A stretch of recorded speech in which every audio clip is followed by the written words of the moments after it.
예, 안녕하십니까. 새누리당 이종명 의원입니다. 지난 3주 동안 국방부 장관님 이하 각 기관 또 부대 모두 수감하시느라 고생하셨습니다. 지난 3주간 국방부와 여야기관 부대 국정감사를 통해서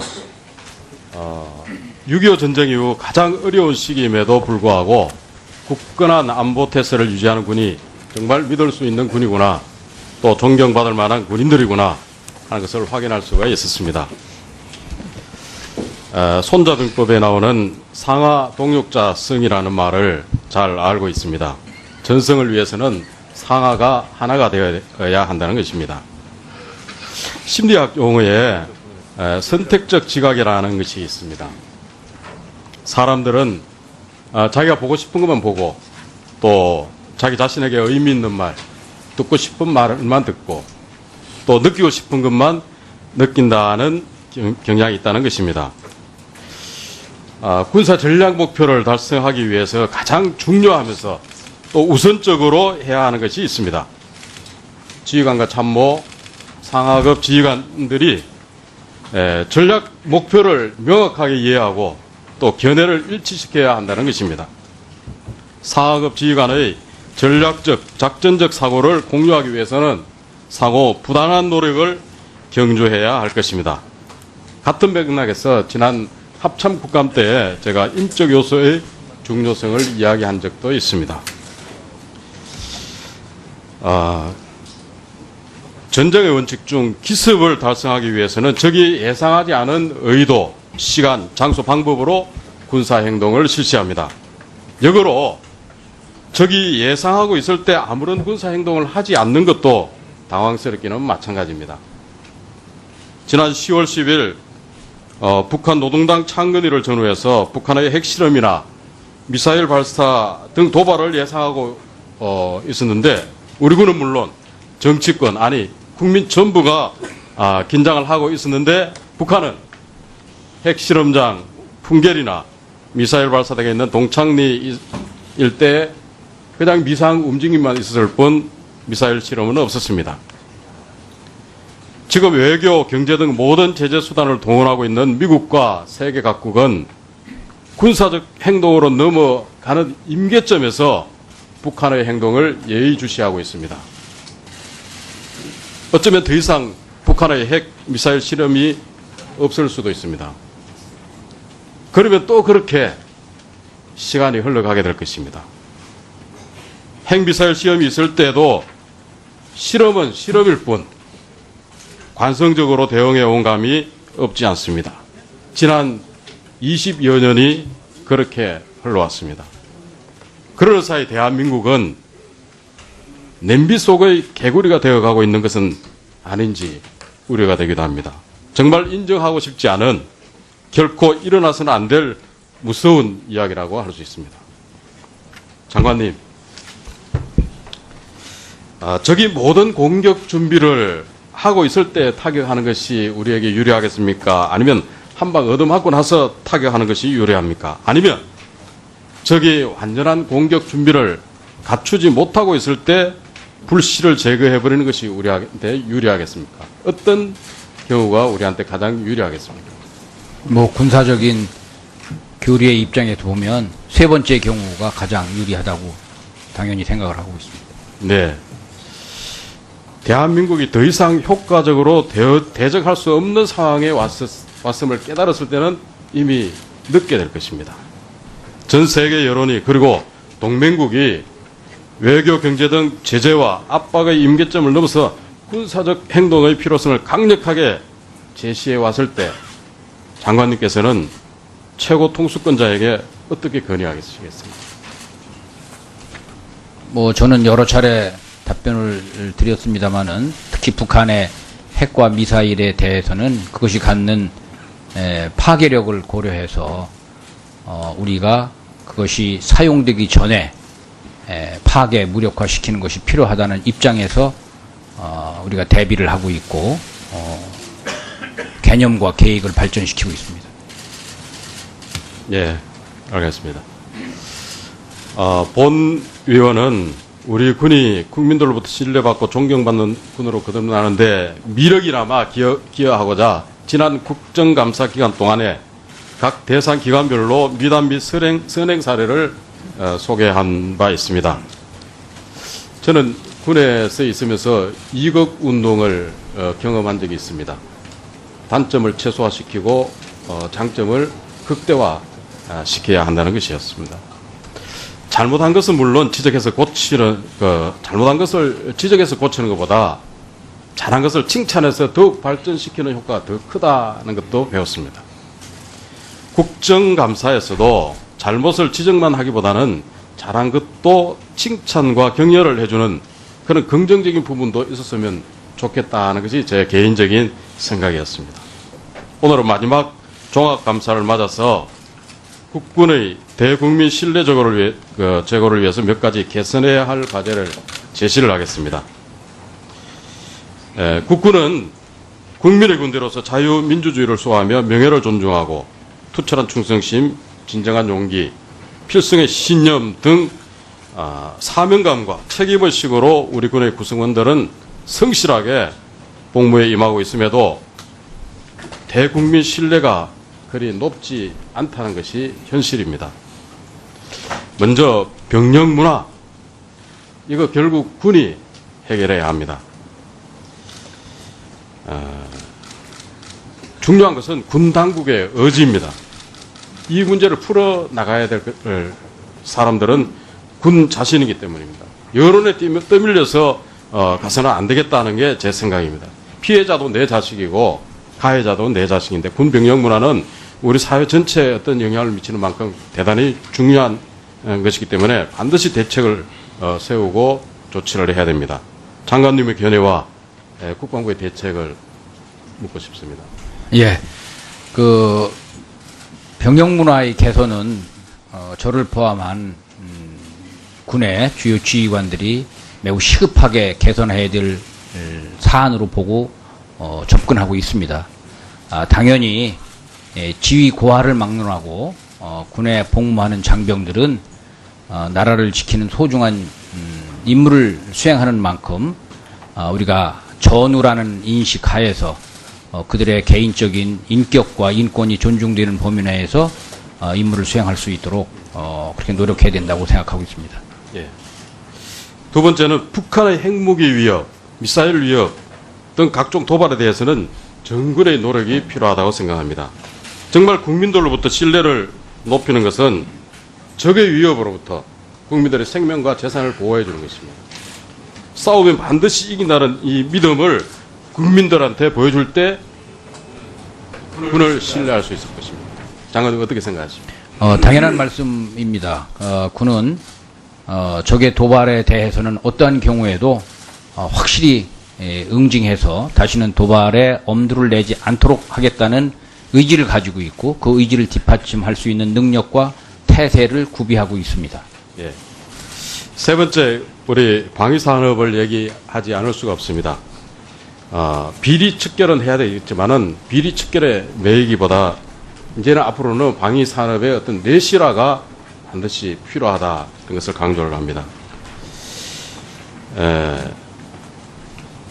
방사청이 소요 제한이라든가 소요 제기, 결정, 획득, 전력화, 운영 유지 등 어떤 한 부분을 반드시 책임지고 방사청에서 어떤 관련 기관들과 협조해서 문제를 해결해야 된다는 것이 제 생각입니다.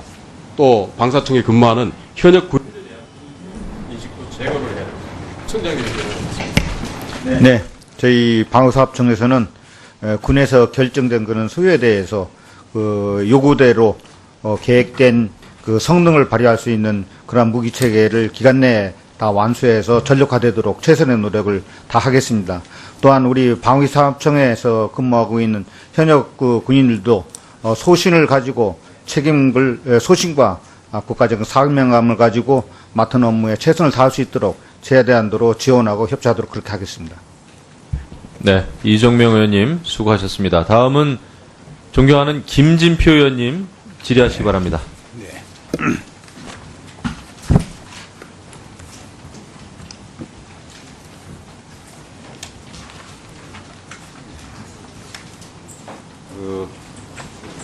사이버 사령관 나오셨나요, 오늘? 마이크 좀 갖고 답변해 주시죠. 네. 사이버 사령부에서 9월 25일 백신 중계 서버의 네트워크를 분리했는데, 그러면 이 백신 중계 서버의 취약점을 악용해서 악성 코드가 유포됐다 하는 것을 확인했기 때문에 이 백신 중계 서버의 네트워크를 물리적으로 분리한 거 아닙니까? 네, 맞습니다. 그러면 악성 코드가 들어왔다. 백신 중계 서버의 취약점을 악용해서 악성 코드가 유포되었다는 걸 탐지했던 시점은 언제입니까?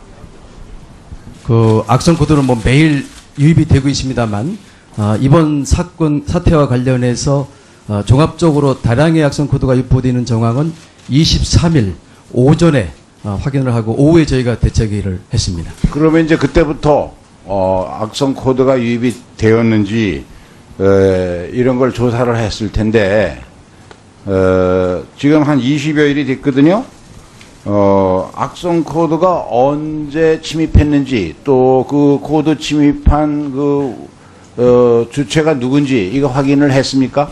그 지난번에 보고드린 바와 같이 이런 그 해킹에 대한 조사는 시간이 다소 걸립니다. 현재 진행 중이기 때문에 결과는 차후에 알 수 있겠습니다. 아니 20일이나 됐는데 우리 안보를 위해서 가장 중요한 국방망이나 전장망이 비록 물리적으로 분리되어 있다 할지라도 컴퓨터 자체를 좀비 컴퓨터로 이용하면 얼마든지 국방망이나 전장망에 들어있는 비밀까지도 유출될 가능성이 있는데 이런 중대한 사태에서 20일이 지났는데 맨날 아직도 조사 중이라는 얘기가 그게 말이 됩니까? 국민들이 그래가지고 어떻게 사이버 사령부에 대해서 안심할 수 있겠어요? 네, 저희들이 지금 조사하는 과정에 있고 일부 내용들도 확인되고 있습니다만 하여간 11월 중에는 모든 결과가 나올 것이라고 지금 능력이 판단하고 있습니다. 없으면 할 능력이 없으면 외부 전문기관에다가 위탁을 해서라도 신속하게 밝혀내고 거기에 대한 대응 대책을 만들어야 될 거 아니에요. 지난번 국감 첫날 지적을 했으면 적어도 국감 마지막 날 합정 검열을 할 때는 무언가 더 적극적이고 긍정적인 걸 해야 되는데 아무 책임 없이 조사 중에 있습니다. 시간 많이 걸립니다. 그게 국민들 앞에 할 소리입니까? 신속하게 조사해서 보고해 주세요. 네, 최선을 다하겠습니다. 그리고 장관께 좀 묻겠습니다. 북한은 사이버전을 핵과 미사일과 함께 인민군대의 3대 수단이다. 또 사이버 무기는 핵과 생화학 무기와 함께 3대 비대칭 전력이다. 이래서 사이버 전력을 강화해가지고 지금 세계 각국의 전문기관의 평가에 따르면 최소 세계 3위의 사이버 전력을 가지고 있다. 그래서 우리나라도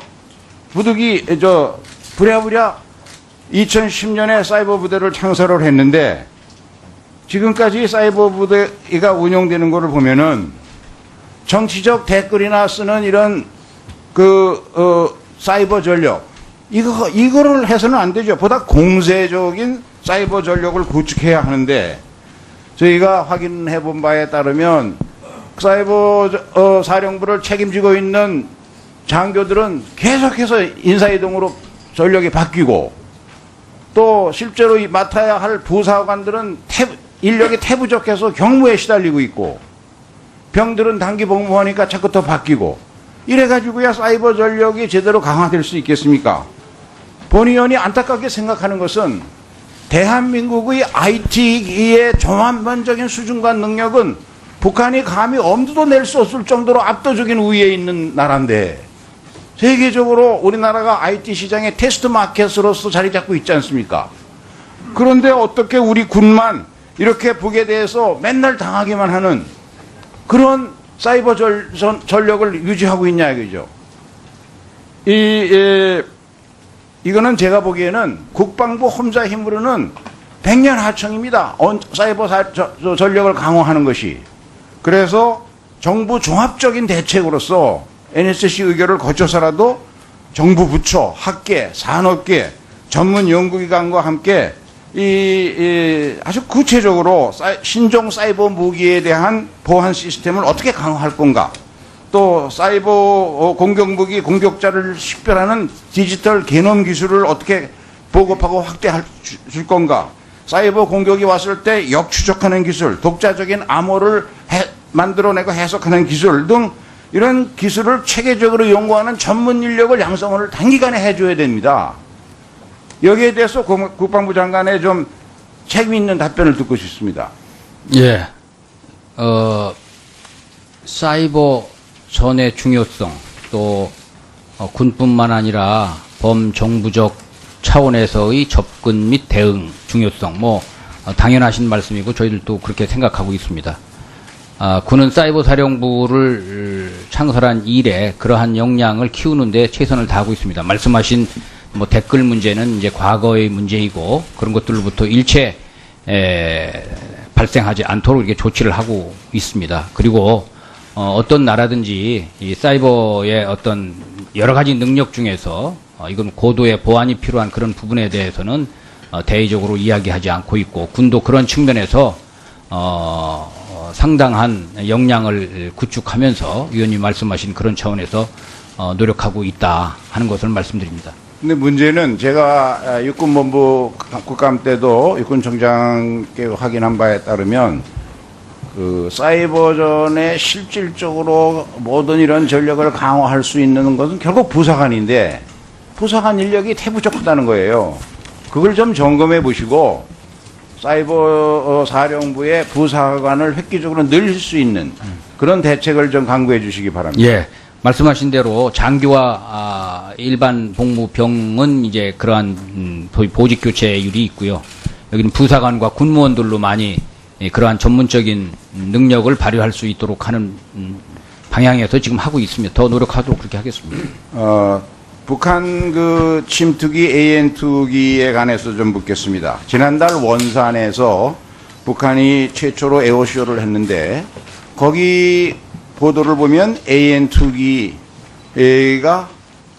이게 그동안 천과 나무로 된 재래식 기종이라 미사일에 레이더에는 안 잡히지만 야간 비행은 불가능하다 이렇게 알려져 왔는데 그런데 북한 그 원산 에어쇼에서 나타난 걸 보면 기체 하부에 지형 탐지 레이더가 부착돼 있고 또 상부에는 GPS 안테나 형태의 부품이 장착된 게 발견이 됐다는 보도가 있었습니다. 장관께서 그 보고 받으셨습니까? 예. 그렇다면 결국 AN2기가 야간에도 초저고도 비행으로 침투가 가능한 그런 능력을 확보했다. 이렇게 봐야 되지 않겠습니까? 이 사항은 이번에 언론 보도를 통해서 대에 공개됐습니다만은 군은 이미 과거부터 확인하고 대응해온 사항이고 AN2기의 우리 야간 침투 또 충분히 상정해서 대응 훈련을 해왔습니다. 그런데 문제는 우리 군이 이 AN2기 등 저고도 대공 방어 능력을 위해서 1000마를 지대공 유도 미사일 1000마를 배치했는데 이 1000마가 표적기 생산업체가 부도가 나서 표적기를 못 만든다는 이유 때문에 배치하고 한 번도 실사격 훈련을 한 적이 없어요. 지난 3년 동안. 그 점도 잘 아시죠? 조금 의원님께 자료가 정확히 저희들이 보고를 못 드린 것 같은데 이제 1000마는 2004년도에 전력화를 해서 2012년까지 쭉 사격을 해왔는데 말씀하신 것처럼 최근 3년간은 그 업체가 부도가 나서 이제 그 3년 동안 못했는데 최근 3년간만 못한 겁니까? 예. 앞으로는 근데 이 12월부터는 가능하겠습니다. 육군본부 직제를 보면 육군이 당연히 육군의 군사력 건설의 소요라든가 교육훈련 이 상황을 관장하고 있는 것인데 왜 이 표적기 생산 업체가 문제가 있으면 즉각 대응 태세를 강구하고 뭘 하고 해서 이 훈련 공백 기간이 최소화되도록 하는 적극적 조치를 취해야지 강 건너 불 보듯이 3년간이나 한 1년이라면 이해가 가요. 3년간이나 그냥 훈련도 못하고 그대로 방치하고 있다고 하는 것은 이게 좀 문제가 있다고 봅니다. 예. 그래서 우리 군이 가지고 있는 다른 그런 미사일 방어 체계도 실사격 훈련이 제대로 되고 있는지 전반적으로 정기적인 예, 그렇게 하겠습니다. 당연하신 말씀입니다. 네. 내년 12월부터는 훈련 다시 재개된다는 말 맞습니까? 예, 그렇습니다. 예. 김진표 의원님 수고하셨습니다. 다음은 존경하는 이철규 의원님 질의해 주시기 바랍니다. 네, 강원도 동해삼척 지역구의 이철규 의원입니다. 우리 박창명 병무청장님께 질의 좀 하겠습니다.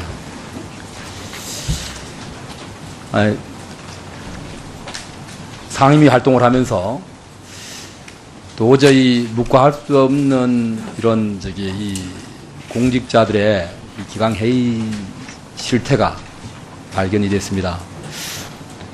국가를 기망해서 그에게 예산을 손실시킨 사안입니다. 청장님 물론 재임 중에 일만은 아닙니다. 우리 병무청이 운영하는 사회복무교육센터와 관련해서 질의하겠습니다. 우리 화면 좀 띄워보시죠.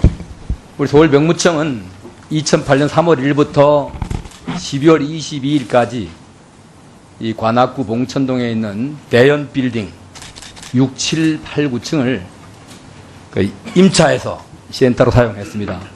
그간 계약 기간 중에 134억 원을 임차 관리비로 예산에서 지출한 사례가 있습니다. 다음 장 넘겨주시죠.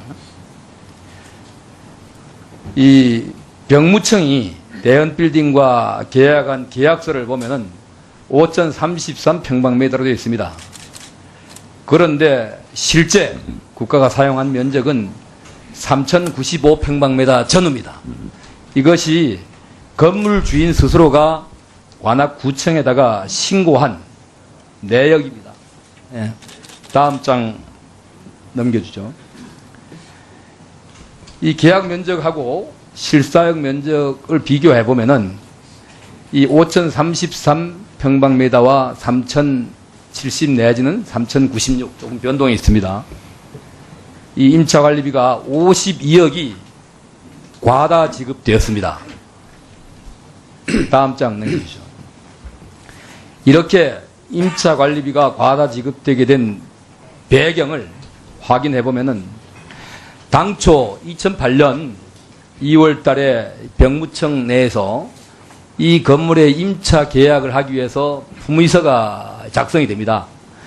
이 품의서가 작성될 때 건물의 정확한 면적을 확정하지 못하니까 추후 사용하는 면적을 확정해서 계약을 실제 사용 면적만큼 계약하겠다 하고 왼쪽에 있는 게 실무자들이 당시 실무자가 이 작성해서 이 서울병무청장에 결재를 받은 승인 계약서입니다. 그런데 이후에 실제 계약이 체결될 때는 그러한 내용이 빠져버렸습니다. 계약서 바꿔치기를 하게 된 겁니다. 계약서 변조가 발생이 된 겁니다. 다음 장이죠.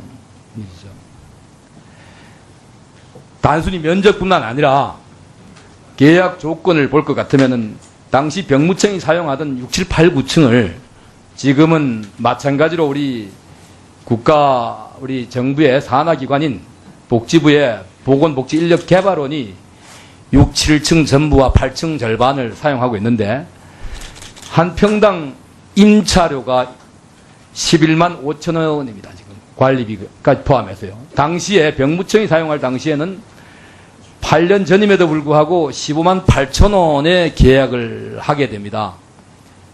임차료가 지금하고 단순 비교해도 37% 넘게 이 과다 책정이 됐습니다.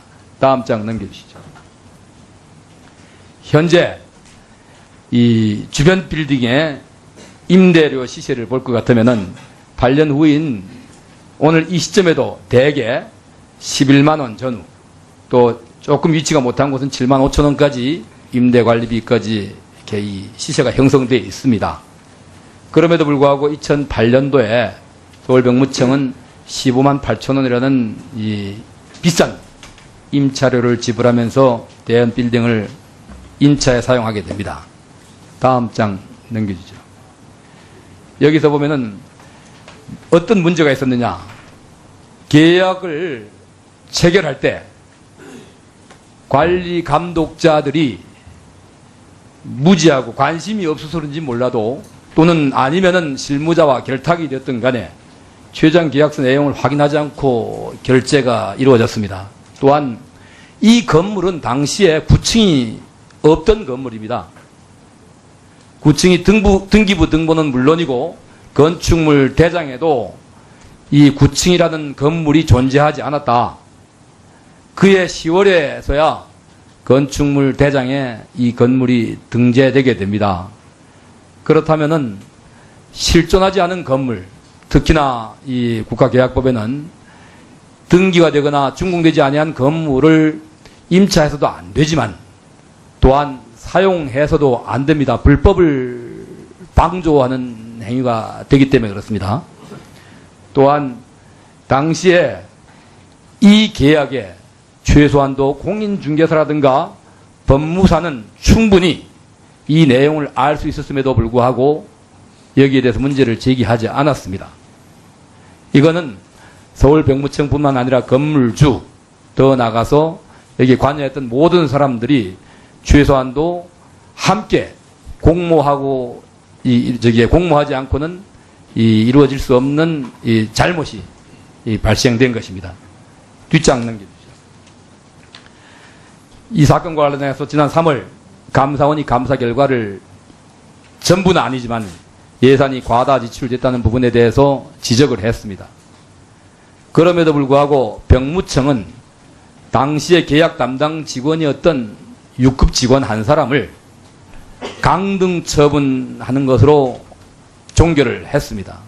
또한 강등 처분받은 담당 직원도 소청을 해서 정직 3개월로 감경이 됐습니다. 지난번에 우리 상임위 활동 때 지난 2015년 예산 결산을 하면서 본 의원이 이 문제에 대해서 강하게 지적을 하자 감사원에서 징계 요구만 있었기 때문에 담당자 징계만 요구받았기 때문에 이렇게 조치했습니다 하고 답변을 하셨는데 이후에 감사원으로부터 지적을 받고 난 다음에 병무청이 한 것은 담당 직원의 징계 조치밖에 없었습니다. 수사 의뢰를 요구했음에도 불구하고 계속 미루다가 8월 19일에야 관악경찰서에다가 수사 의뢰를 합니다. 하는데 수사 의뢰도 이 전체 사건에 대해서 수사를 해달라고 의뢰하는 게 아니라 담당 직원과 건물주에 유착이 있는지 이 부분에 한정해가지고 확인을 해달라고 요구를 했습니다. 이건 수사를 의뢰한 것이 아니라 수사기관이 흥신소의 역할을 해달라고 부탁한 것밖에 안 됩니다. 본의원실에서 강력히 지적을 하고 시정을 촉구하자 마지못해 지난 9월 29일 날 서울중앙지방검찰청에다가 다시 수사를 요청하기에 이릅니다. 이런 일련의 과정을 보면서 이 본의원은 통탄하지 않을 수가 없었습니다. 이 52억이라고 하는 거액이 부당하게 지출됨에도 불구하고 서울병무청에 어느 누구도 이 잘못됨을 지적하거나 고치려고 노력하지 않았으면 물론이고 적발되고 난 이후에도 감사원의 담당자 징계 요구가 감사원의 징계 요구라는 이유로 더 이상 이 잘못된 예산 이 손실 사건에 대해서 실적 진실을 발견하려거나 또는 책임을 묻겠다라는 의지가 없었습니다. 청장님, 네. 이게 6급 담당 직원 한 사람만의 이 실수로 이런 일이 발생됐다고 생각을 하십니까? 뭐 여러 가지 종합적인 이유가 있다고 생각합니다. 제가 그 내용은 좀 더 철저하게 조사를 해서 이것을 꼭 한수를 위한 노력을 최선을 다하겠습니다. 당시에 감사원에서 감사를 할 때도 이 병무청은 조직적으로 이걸 은폐하기 바빴습니다. 이 계약을 할 때 본의원실에서 확인한 바로는 담당자 한 사람이 간 게 아니라 여러 명이 갔습니다. 그런데 감사원에서는 단독 행위로 결론을 지었습니다. 이건 윗선의 비호가 없이 불가능한 일이고요. 또한 조사 과정에서 이 건물의 주인이 건물의 이 주인 되는 분의 이 두 부자, 그러니까 아버지와 아들이 정당에, 특정 정당에 이 활동을 하는 당직자들이었다. 그러면 처음부터 이 건물의 이 임대 과정, 임차 과정에서부터 이후에 감사원 감사 이 처분에 이르기까지 이런 정치적인 위압이 깨지지 않은지 여쭤보고 싶습니다. 정치적인 위압은 뭐 저희가 좀 아직 그 확인하기가 제한되는 부분이 있고요. 지금 이제 이 사안에 대해서 저희가 행정소송도 제기를 해놨고 또 관련자를 고발도 했습니다. 그리고 아까 그걸 발표하신 대로 지금 이제 수사를 의뢰해서 진행 중에 있으니까 이 내용은 철저하게 사실관계를 규명해서 보고를 드리도록 하겠습니다. 추가 시간에도 말씀하세요. 네, 청장께서는